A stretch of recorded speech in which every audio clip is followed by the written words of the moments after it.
Every Virginia school board belongs to the Virginia School Board Association. Taxpayers are footing the bill for the VSBA training that is essentially turning their elected school board members against them.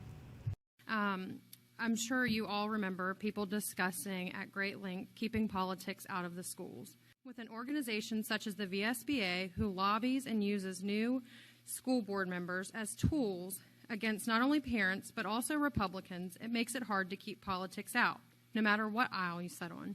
Why use our tax dollars to fund a leftist lobbying group? I encourage you to not renew your membership with the monopoly that is the VSBA. New board members are led to believe that the VSBA training is nonpartisan and mandatory.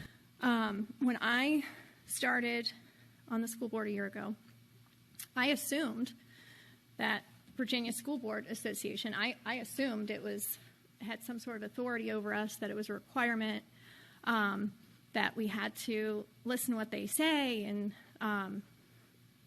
follow their directions. And I attended my first training with them, and boy, was that eye-opening. I actually still have my conference notes from that date. It was for my FOIA training.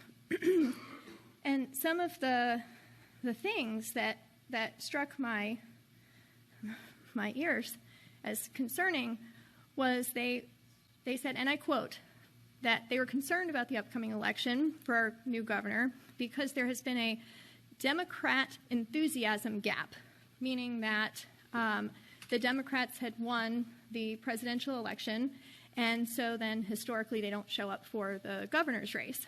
I thought that was very odd for a school board association that's supposed to be. Many taxpayers do not want their tax dollars funding the VSBA. President-elect David Woodard explains school boards can leave at any time. We know you all have paid your dues for this year. If you decide you don't want to be part of us, we're not trying to put anybody in corner and make you stay. We want you to stay, but we'll be happy to send that check back. However, the fine print in the VSBA contract makes leaving the association extremely difficult. So the issue is with their contract. So their contract, at no point in time do we actually own any of these policies. So this $3,000 a year allows us permission to use these policies for that year.